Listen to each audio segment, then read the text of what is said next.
एक नगर में एक लालची आदमी रहता था। अपार धन संपदा होने के बाद भी उसे हर समय और अधिक धन प्राप्ति की लालसा रहती थी। एक बार नगर में एक चमत्कारी संत का आगमन हुआ। लोभी व्यक्ति को जब उनके चमत्कारों के बारे में झात हुआ तो वह दौधा दौधा उनके पास गया और उन्हें अपने घर आमंत्रित कर उनकी अच्छी सेवा शुश्रूषा की। सेवा से प्रसन्न होकर नगर से प्रस्थान करने के पूर्व संत ने उसे 4 दीपक दिए। चारों दीपक देकर संत ने उसे बताया, पुत्र, जब भी तुम्हें धन की आवश्यकता हो तो पहला दीपक जला लेना और पूर्व दिशा में चलते जाना। जहां दीपक बुझ जाए उस जगह की जमीन खोद लेना, वहां तुम्हें धन की प्राप्ति होगी।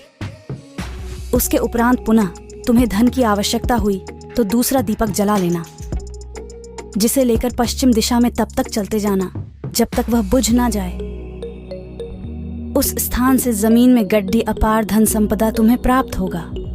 धन की तुम्हारी आवश्यकता तब भी पूरी ना हो तो तीसरा दीपक जलाकर दक्षिण दिशा में चलते जाना। जहां दीपक बुझे वहां की जमीन खोद कर वहां का धन प्राप्त कर लेना। अंत में तुम्हारे पास एक दीपक और एक दिशा शेष रहेगी, किंतु तुम्हें न उस दीपक को जलाना है न ही उस दिशा में जाना है। इतना कहकर संत लोभी व्यक्ति के घर और उस नगर से प्रस्थान कर गए। संत के जाते ही लोभी व्यक्ति ने पहला दीपक जला लिया और धन की तलाश में पूर्व दिशा की ओर चल पड़ा। एक जंगल में दीपक बुझ गया। वहां की खुदाई करने पर उसे एक कलश प्राप्त हुआ।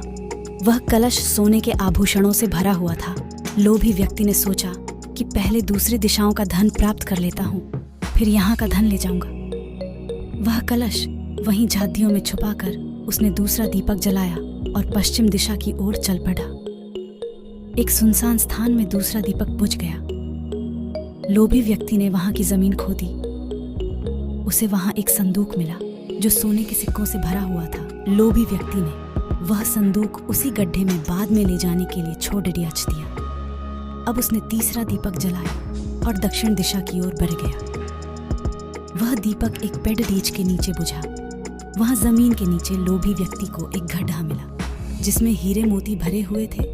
इतना धन प्राप्त कर लोभी व्यक्ति प्रसन्न तो बहुत हुआ, किंतु उसका लोभ और बढ़ा गया।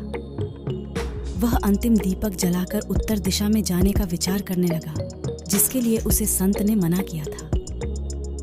किंतु लोभ में अंधे हो चुके व्यक्ति ने सोचा कि अवश्य उस स्थान पर इन स्थानों से भी अधिक धन छुपा होगा जो संत स्वयं रखना चाहता होगा।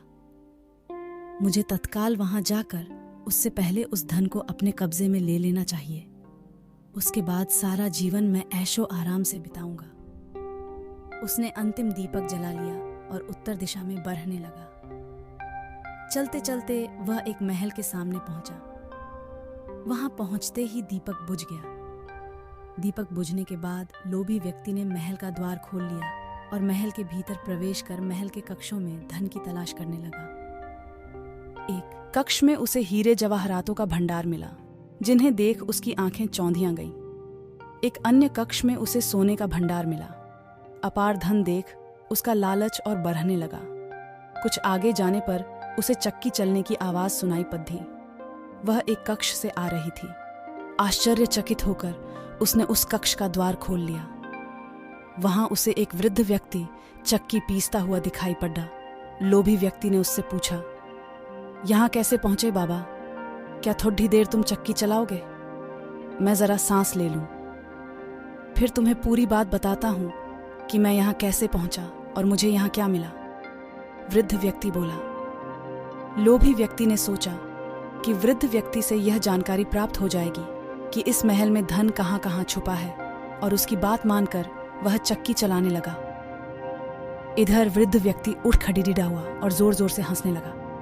उसे हंसता देख लोभी व्यक्ति ने पूछा, ऐसे क्यों हंस रहे हो?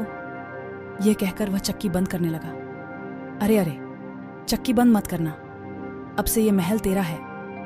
इस पर अब तेरा अधिकार है और साथ ही इस चक्की पर भी। ये चक्की तुम्हें अब हर समय चलाते रहना है, क्योंकि चक्की बंद होते ही ये महल ढह जाएगा और तू इसमें दब कर मर जाएगा। गहरी सांस लेकर वृद्ध व्यक्ति आगे बोला, संत की बात न मानकर मैं भी लोभवश आखिरी दीपक जलाकर इस महल में पहुंच गया था। तब से यहाँ चक्की चला रहा हूं। मेरी पूरी जवानी चक्की चलाते चलाते निकल गई। इतना कहकर वृद्ध व्यक्ति वहां से जाने लगा। जाते जाते ये बताते जाओ कि इस चक्की से छुटकारा कैसे मिलेगा। लोभी व्यक्ति पीछे से चिल्लाया, जब तक मेरे और तुम्हारे जैसा कोई व्यक्ति लोभ में अंधा होकर यहां नहीं आएगा, तुम्हें इस चक्की से छुटकारा नहीं मिलेगा।